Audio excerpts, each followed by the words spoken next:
Hey there, Bible buddies. I've got another Bible review for you today. And be not deceived by the title of this video. It may be called just a Cambridge Cameo, but this is anything but a Cambridge Cameo. I know, it's deception at its finest. So this particular edition is, a Cambridge Cameo, but it is not a Cambridge Cameo. And I don't want to give anything away, but I think in this instance I'm going to have to. So let me just show you a quick little sneak peek, right, at what the primary differences are, right? So we'll take a real quick look here, right? So here's a Cambridge Cameo, right? The same style we know and love, right? Number one, this one is much chunkier, right? Number two, look at that footprint difference. This one is much shorter, right? This supposed Cambridge Cameo, this imposter, right? Highly sus, as the kids put it, right? That's what the cool kids say, right? So let's take a look at this one. Because it is very unique in its presentation, and certainly it's available and out there to find. Obviously, I have one, but you kind of have to know what you're looking for if you're interested in this sort of thing, right? So we'll start with the outside. This is a genuine leather, and it is just kind of a standard genuine leather for the time. It does have a very nice tactile grain. It is very bumpy. I love it. It's just a great feel. It's not, it's fairly soft, I guess, for the time. Not the softest I've ever felt. But it's not too bad. And you do see that there is a very nice yap, right? Almost an excessive amount of yap. But a very nice yap nonetheless. I always appreciate when Bibles have yaps. Cool, I love yaps, so I'll take it. It does have a little perimeter line. And interestingly, the perimeter line it does not have is the outer one. It only has the inner perimeter line, which you don't see very often. And I wouldn't know why they did or didn't do that. It is stamped here on the front with Holy Bible with Simplified helps. Funny, it says Simplified, given how chunky it is. We can see the yap here. I'll pull it open a little bit. The yap here at the top where the perimeter line does ever so lightly carry over. And it does say Holy Bible pronouncing and then illustrated. And then down at the bottom we have Cambridge. And it is kind of an unusual and somewhat different font. And there is no colophon there. Now there is 1, 2, 3, 4, 5 kind of hub things. They're not really raised or anything like that. They're just kind of there. So I guess like hub indications. As far as the back is concerned, we have just the grain, that nice grain again. Very nice. Very nice. I mean, very tactile. I love it. Now, it just has me wondering, like, I'm guessing this is an older edition before they got all their, kind of stuff hammered out, because it does look very different from everything else we've seen so far. But as far as the other exterior features go, we have a Bible that's falling apart. There's another unique feature of it. This one has seen some better days. I have to repair it. I'm not too sure how I'm going to go about it, but it obviously is in need of repair. You can see that it's stamped down there with genuine leather, right? And the little kind of flaggy deal. The corners are what they are, which isn't much given the overall condition of this poor Bible. It's just kind of neat though, because you can see some of the construction there. You can see the hubs that were pressed in. Right, and you can also see this kind of reinforcing fabric. Now, this is interesting because I think Bibles nowadays, they use like a piece of paper to reinforce the back. I don't think they use a nice piece of fabric like this. And this kind of reminds me of a nice, like a pinstripe suit, that a gentleman would wear. So it's just interesting to see that. So, it's just interesting to see. It's kind of cool to see it, how it kind of works there. There's the head and tail band, right, coming across the top. Well, that's the headband, and this is the tail band at the bottom. You can see how far it goes up. It only goes up about half an inch there, right to about there. And then I don't know how well it's picking up, but you can kind of see like a line here, and then kind of like a little blob there, and then like a line here. That would be the signatures being all sewn together. So you're going to have the individual signatures that are sewn top to bottom. And then once you get all the individual signatures sewn together top to bottom, you put them all together, and then you sew them all together kind of in a zigzag pattern or just left to right in lines. And that's how you kind of hold the whole book block together. But interesting, right? On the back, we get a better feel for how it used to look. We do have the corner work there. And you can see so the problem is that, it has this paper here, but this is just kind of a matte black paper. It kind of has like a little bit of that Saffiano look. But you can see, it's tearing. So eventually this side too, probably during this video, it's just going to rip all the way down and the book block's just going to be flopping around. So that was the importance of putting reinforcing tape. You can see here, right? It's reinforced on the spine, but there's no reinforcing tape here. You can see a little edge here, but that's just, this piece of fabric wrapping over the book block. So there was nothing coming over to this side. So I'm assuming that was before they produced this Bible before that technology was developed. So there's that. As far as the rest of the exterior features go, we do have kind of a white head and tail band there. It has yellowed over the years. There is a very nice gold gilt. I'm assuming it's gold because it does have a fairly nice luster to it still, although it is very heavily worn and damaged, which is good. That means somebody used it, right? Let me pull out this ribbon right quick. I keep forgetting to do that with these videos, but thankfully they've been coming out easy enough. And you can see that it is kind of just a like a navy blue fabric ribbon marker. Oof, this poor thing's falling apart. It's like even dropping stuff off. Oh, and this ribbon is sad. It's definitely seen better days. I had to I think I had to douse it pretty heavily in glue to keep it together because it was coming apart. But yeah, a little navy blue ribbon there. So nothing special or fancy to write home about, that's for sure. Move it off to the side. Let's go ahead and get into the biblical text, and you can see what makes this edition so special, other than all the things that we've already pointed out here. Oh, so delicate. Yeesh. All right. So you have Holy Bible, and this is the presentation page. Look at this. This looks very familiar, very similar to a, what brand is it? Now I can't think of it. Maybe like National, I think, used to have something very similar to this. This kind of like orange with a little kind of designy thing there. I forget now. Either National or one of the other old ones. So here's the title page, and this is where you're going to figure out what the difference is. So you have the kind of the standard fare up at the top. And interestingly enough, you see James Pott and Company, and I do prefer Pott Bibles. They are usually very nice in construction. They usually kind of demand a higher price than the other runs of Cambridge Bibles, especially the vintage editions. But here's where the trick is, right? What are we used to seeing, right? So you have Cameo, 16 MO, we're used to that. But then normally you see refs. Here it doesn't say refs. Here it says text. So that is the key difference between this Bible and all the other ones we've looked at. This is a text edition of the Cameo, text only. So there's no references. No end of verse references, no bottom of the page, no inside column, no outside column, no center column, no references whatsoever, just text. It is still pronouncing, however, so we are still going to see the little marks all over the place. So we flip through the page, we have our epistle dedicatory, and then our table of contents. And you can see this paper is very highly oxidized. Let me get my little thing here and you guys can see the difference, right? So this is very yellowed versus kind of newer white paper. We have the table of signs used in this book, and we have the first book of Moses called Genesis. And you can see, I mean, immediately there's no cross references, and that is the main thing with the Cambridge Cameo, was that it has those cross references. So this would have been kind of an older edition of that, and one in which I guess they felt the need to omit those. I'm not sure. Maybe it was before the cross references were developed. I don't know. But definitely they're not here. So this would be considered like either a text Bible, or I guess maybe like a prehistoric reader. But I guess text would have been what they called it. So we'll pause here and we'll take a look. Otherwise, it's pretty standard, minus obviously the center column references. It's still a double column verse by verse. You still have pilgrim markers designating the beginning of new paragraphs. You have your book name and your chapter numbers in the top outer corners. On the top inner corners, you have your running headers, and then your page numbers in the bottom center. And we'll go over to the... Oh, goodness. Oh, yeah, I forgot about that. We do have plates in here, color plates. So let's take a look. That is something that is unique. So you have this neat little print. I don't remember how many of these there are. We'll try and look at some of them. But it appears to be like a two-color. It looks like black and maybe a sepia. There's no. I mean, I know it kind of like looks like it's colored, but it's really probably just two colors, just kind of finely or well done, I guess, done with some finesse. So let's go ahead and flip through a little bit. I'll see if we can get another one of those prints. Yeah, there we go. There's another one right in Proverbs too. It says Frieze, I guess, if I'm pronouncing that correctly, of Prophets by John S. Sargent.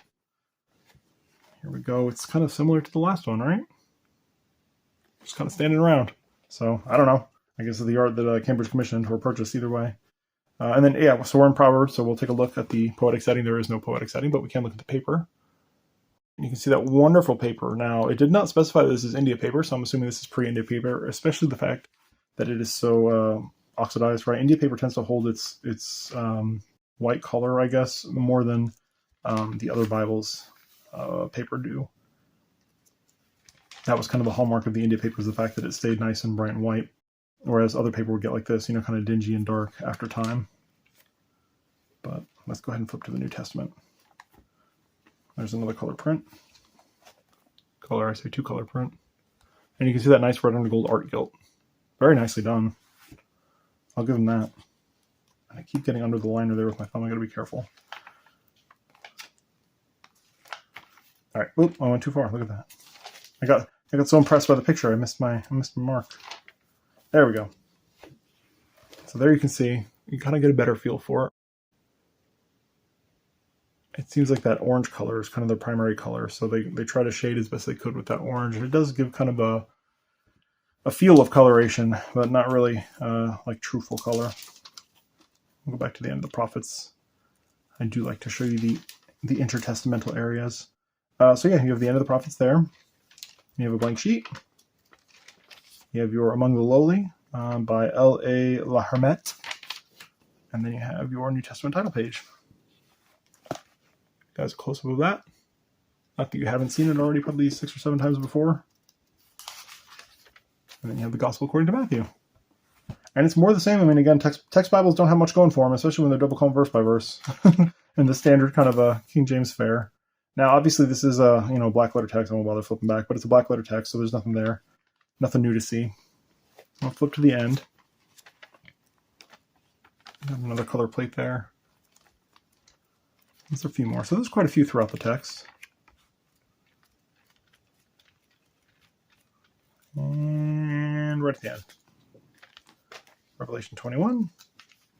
Revelation 22. And the end. This one does have a little bit of printed information down there, and it says 15L26.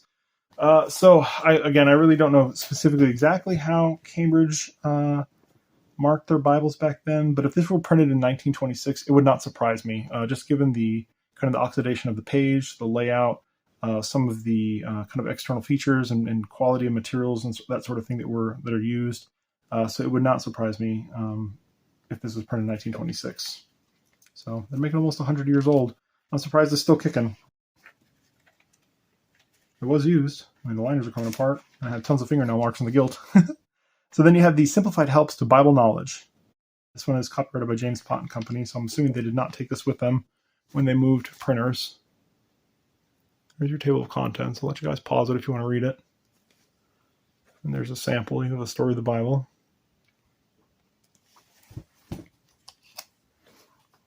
I don't want to flip through all of this, but got some maps there, a few little charts. It's always interesting to see how they did this stuff back in the day. I am by trade a graphic designer, so I think of how I do it nowadays, and it's very easy. I mean, it's a few clicks on a computer to do a lot of this stuff.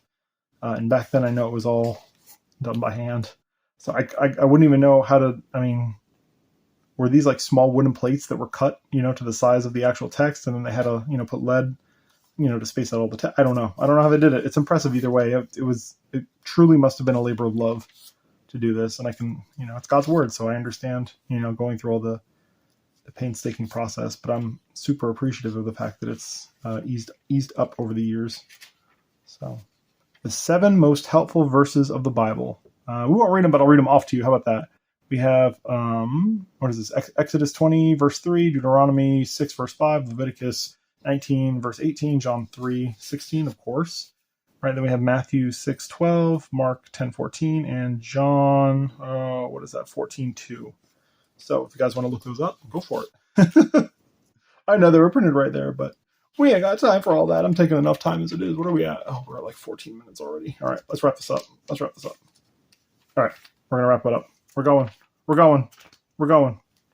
So as far as the text Bible goes, I don't know who would want a text Bible. I guess if you want a nice reader, and it's like a small size, it's not super huge. So I guess if you're looking for like a portable reader, it might be a good addition for you to run with. Here's a map. One of the maps, one of the few. The few, the proud, the ancient maps with lots of goodness. Here you go. Map of Canaan. Yeah, good luck. Go for it.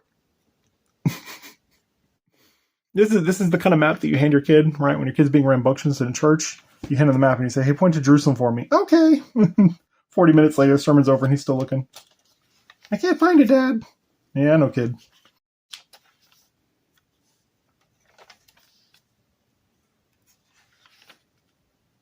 Yeah, beautiful maps. I say beautiful. Beautiful in the sense that they're, I don't know, I kind of get like nostalgic when I see older maps like this. So I think of them as beautiful, but not very useful, right? They're going to be hard to use, but there's just something to be said for like these old maps that were, I'm sure, hand drawn or hand carved. I don't even know how they did it, but hand something. It just looks so nice.